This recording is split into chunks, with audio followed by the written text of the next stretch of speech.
নমস্কার বন্ধুরা, এই চ্যানেলে আরেকটি পর্বে তোমাদের সবাইকে স্বাগতম। তো বন্ধুরা, তোমরা কেমন আছো? আশা করি দেশ কিংবা দেশের বাইরে যে যেখান থেকে আমার এই ভিডিওটা দেখছো তারা সবাই ভালো আছো এবং সুস্থ আছো। তো বন্ধুরা, প্রতিদিনের কাজগুলো যদি আমরা কিছু টিপস ফলো করে কাজ করি তাহলে কিন্তু আমাদের সংসারে কিছুটা আয়ও হয় এবং নিজেদের জন্য কিছুটা সময়ও বের করতে পারি। তো তারই কিছু জানা অজানা টিপস নিয়ে চলে এসেছি। তাহলে কথা না বাড়িয়ে চলো টিপসগুলো দেখে ফেলি। বন্ধুরা, আমরা যদি প্লেট আর কাপ এগুলো যদি আমরা শোকেজের মধ্যেই বলো যেখানেই রাখি না কেন একটু সাজিয়ে রাখতে যাই, তখন কিন্তু দেখবে একটা প্লেটের মধ্যে একটার বেশি দুটোর বেশি কিন্তু দুটো কিন্তু ঠিকমতো ধরে না, পড়ে যাওয়ার সম্ভাবনা থাকে, ভেঙে যাওয়ার সম্ভাবনা থাকে। আর এই হাতলগুলো ধরার যে হাতলগুলোর জায়গাগুলো সেগুলো কিন্তু ভেঙে গেলে আমাদের কাপটা কিন্তু বাদ হয়ে যায়। তো কিভাবে রাখলে আমরা একটা প্লেটের মধ্যে খুব সুন্দরভাবে আমরা 4টি কাপ একসাথে সাজিয়ে রাখতে পারবো, তারই একটি ছোট্ট টিপস তোমাদের কাছে শেয়ার করছি। যেটা করলে কিন্তু যেভাবে করলে সেটা কিন্তু আমাদের 4টে কাপ একটু খুব সুন্দরভাবে আমরা এখানে গুছিয়ে রাখতে পারবো। তো দেখো, এভাবে প্রথমে একটার ভিতরে আর একটা হ্যান্ডেল এরকম করে ঢুকিয়ে তারপরে যদি কাপগুলো রাখা যায় তাহলে কিন্তু খুব সুন্দরভাবে একটা প্লেটের মধ্যেই আমরা কিন্তু 4টি কাপ রাখতে পারবো খুব সুন্দরভাবে সাজিয়ে। তো তোমরা বন্ধুরা ভালো করে খেয়াল করেছো কিনা জানি না, তো আবারও তোমাদেরকে দেখাচ্ছি কিভাবে আমি জিনিসটাকে রাখলাম। তোমরা ভালো করে খেয়াল করে দেখো কত সুন্দরভাবে 4টি কাপ কিন্তু খুব সুন্দরভাবে একসাথে রাখা যাবে। এতে হাতলটাও কিন্তু পড়ে গিয়ে যে ভাঙবে সেটাও কিন্তু হবে না। তো তোমাদেরকে আমি আবারও খুলে দেখাচ্ছি কিভাবে আমরা এটাকে ভাঁজ করে সুন্দরভাবে একটার মধ্যে আরেকটা ঢুকিয়ে সুন্দরভাবে রেখে দিলাম।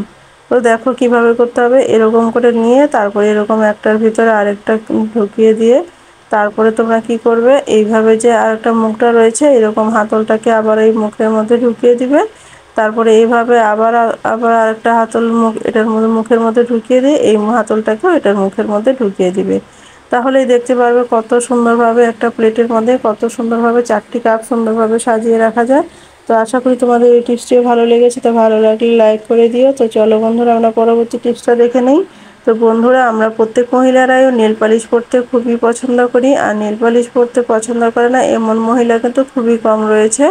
তো সেই নেল পালিশ পরার পর কি হয়, আমাদের নেল পালিশ পরার পর হাতের মধ্যে যে দাগ লেগে যায়, দাগ লেগে গেলেও সেই দাগগুলো কিন্তু উঠতে চায় না।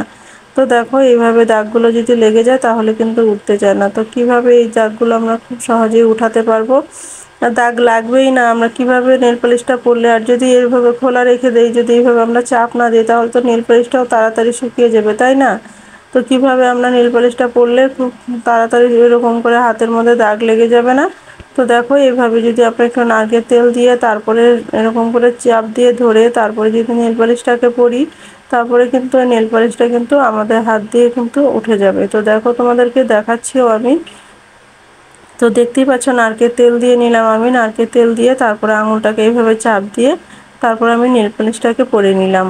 আর নেল পালিশটা পরে নেওয়ার পর দেখো, আমি তোমাদেরকে দেখাচ্ছি যে কতটা সুন্দরভাবে এটা কিন্তু হালকা হয়ে যায় আর একদমই উঠে যায়। তোমরা চাইলে তুলো দিয়েও পরিষ্কার করে নিতে পারো। তো দেখো, খুব সুন্দরভাবে এটা কিন্তু জলজলে হয়ে গেছে। এটা কিন্তু এখন একটু ঘষলেই কিন্তু উঠে যাবে। তো দেখো, এইভাবে করে নিয়ে তোলা দিয়ে যদি তোমরা মুছে ফেলো বা কোনো সুতির ন্যাকড়া দিয়ে মুছে ফেলো তাহলে খুব সহজে এটা উঠে যাবে। আশা করি তোমাদের এটাও ভালো লেগেছে। তো বন্ধুরা, ভালো লাগলে একটা লাইক করে দিও। তো চলো বন্ধুরা, তাহলে আমরা পরবর্তী টিপসটা দেখে নেই। বন্ধুরা, প্রথমে নিয়ে নিলাম আমি একটি বাটি, তারপরে এটার মধ্যে নিয়ে নিচ্ছি সামান্য পরিমাণে লবণ, তারপরে নিয়ে নিব একটু হলুদ, সামান্য পরিমাণে হলুদ নিয়ে নিচ্ছি। তারপরে আমি নিয়ে নিব সেটা হচ্ছে একটু সরষের তেল। এই 3টি উপকরণ একসাথে ভালো করে মিশিয়ে তারপরে আমরা এটা কি কাজে ইউজ করব তোমাদেরকে অবশ্যই দেখাবো। তবে আগে 3টি উপকরণ ভালো করে মিশিয়ে নিতে হবে। ভালো করে মিশিয়ে নিয়ে এভাবে চামচের সাহায্যে ভালো করে আমি মিশিয়ে নিচ্ছি। তো তোমরা চাইলে এটা হাতেও করতে পারো, হাতে নিয়ে তারপরে 3টে আঙুল দিয়ে 3টি উপকরণটাকে মিশিয়ে নিতে পারো। তো অনেক সময় কি হয় বন্ধুরা, আমাদের দাঁতে কিন্তু দাঁতের কালারগুলো হলুদ হয়ে যায়, অনেকের দাঁতের কালার হলুদ হলুদ থাকে।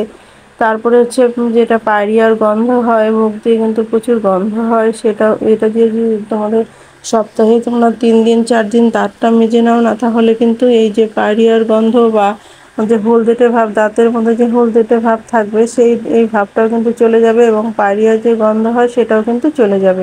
অনেক সময় হয় যে মাড়ি ফুলে যায়, মাড়ি ফুলে যাওয়ার জন্য কিন্তু গন্ধ হয়, পায়রিয়ার জন্য কিন্তু মাড়ি ফুলে যায়। তো এইসব কারণের জন্য যদি তোমরা এটা ব্যবহার করো, তো ঘরোয়া একটু টিপস ব্যবহার করো, তাহলে কিন্তু তোমাদের এই ফোলাটা কিন্তু কমে যাবে। আশা করি তোমাদের এটা ভালো লেগেছে। তো চলো বন্ধুরা, তাহলে আমরা পরবর্তী টিপসটা দেখে নিই।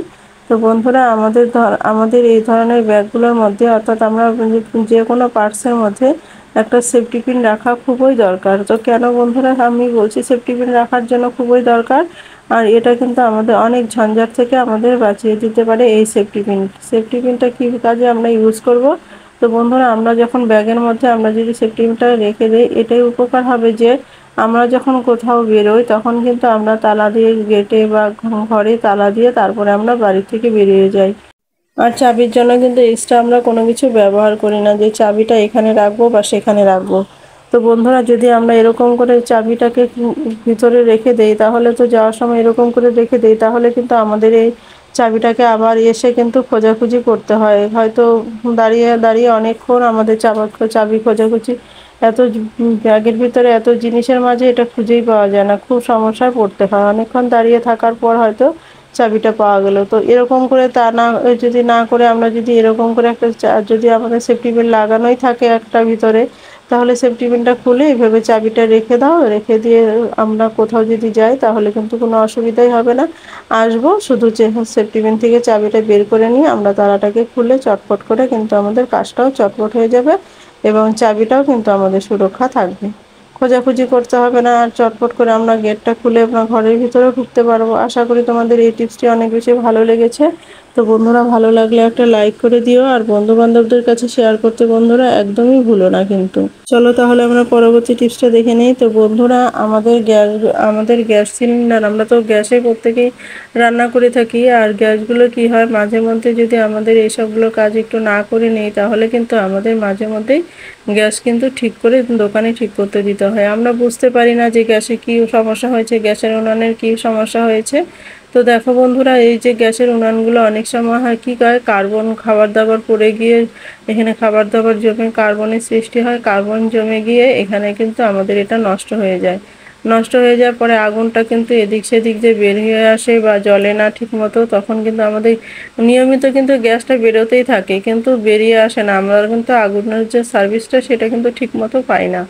গ্যাসটা ঠিক মতোই আসছে বেরিয়ে, তো আমাদের কিন্তু গ্যাসটা অপচয় হয় তখন। তো সেইভাবে যাতে সেটা যাতে না হয় তারই একটি ছোট টিপস আমাদের কাছে শেয়ার করছি। তো দেখো, এইভাবে যদি একটু ভেসলিন আমরা লাগিয়ে দেই, মাঝে মধ্যে যদি এরকম করে একটু ভেসলিন আমরা বার্নারের মধ্যে লাগিয়ে দেই, তাহলে কিন্তু আমাদের এখানে যে কার্বনটা পড়ে জমা হয় সেই কার্বনটা কিন্তু একদমই জমা হবে না। এখানে কিন্তু কার্বন জমা হতে ভেসলিন কিন্তু বাধা দেয়। এইভাবে কিন্তু আপনার ভেসলিন ভালো করে লাগিয়ে মাঝে মধ্যে এরকম করে লাগিয়ে তারপরে বার্নারটার মধ্যে লাগিয়ে আবার উনানের মধ্যে হলে একটু লাগিয়ে দেই, তাহলে কিন্তু আমাদের এই গ্যাস বার্নারটার মধ্যে কার্বন জমে নষ্ট হবে না, আর কিন্তু মাঝে মধ্যেই আমাদের ঠিক করতে দিতে হবে না। আর এটা ঠিক করতে গেলেই কিন্তু আমাদের অনেকগুলো টাকা খরচ হয়। তো এইভাবে করলে বন্ধুরা আমাদের অনেক টাকাও বেঁচে যাবে। তো বন্ধুরা, তোমাদের কাছে ভিডিওটি কেমন লেগেছে? তো ভালো লাগলে লাইক কমেন্ট শেয়ার করে দিও। আর এই ভিডিওতে যদি কেউ নতুন হয়ে থাকো তাহলে সাবস্ক্রাইব করে আমার পাশে থেকো এরকম নিত্য নতুন ভিডিও পাওয়ার জন্য। তো বন্ধুরা, তোমরা দেশের কোন কোন জায়গা থেকে আমার এই ভিডিওটা দেখছো তা যদি কমেন্ট করে জানাও, তাহলে আমি বুঝতে পারতাম দেশের কোন কোন জায়গায় আমার বন্ধুরা রয়েছে। তো চলো বন্ধুরা, তোমাদেরকে আমি আগুন জ্বালিয়েও দেখাচ্ছি কত সুন্দরভাবে জ্বলছে। দেখো, কোনোরকম কিন্তু এদিক সেদিক দিয়ে আগুন বেরোনো সেটা কিন্তু একদমই বেরোচ্ছে না। আশা করি তোমাদের ভালো লেগেছে। তো বন্ধুরা, তোমরা সবাই ভালো থেকো, সুস্থ থেকো এই কামনাই করি ঈশ্বরের কাছে। আজ এই পর্যন্ত, দেখা হবে নেক্সট ভিডিওতে। কেমন?